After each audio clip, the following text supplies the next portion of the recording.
Nasamsam ang mahigit 100,000 pisong halaga ng shabu habang naaresto naman ang suspect sa isinagawang buy-bust operation ng PNP sa Limay, Bataan. Tunghayan ng report mula kay Patrol Woman Janice Bulahaw. Timbog ang isang drug suspect matapos ang ikinasang buy-bust operation ng mga operatiba ng Limay Municipal Police Station at Bataan Provincial Drug Enforcement Unit sa Barangay Lamaw, Limay, Bataan.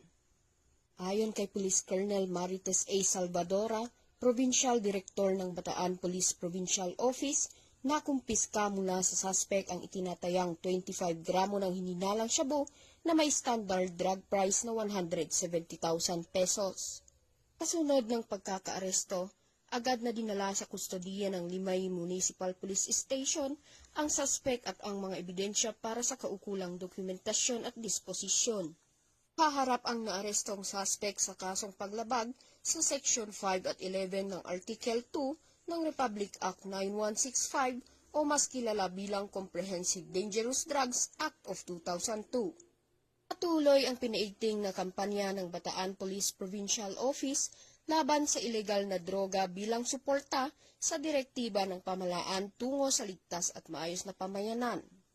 Mula dito sa Gitnang Luzon, ako ang inyong PNN correspondent, Patrol Woman Janice Bulahaw, alagad ng batas, tagataguyod ng Balitang Pulis.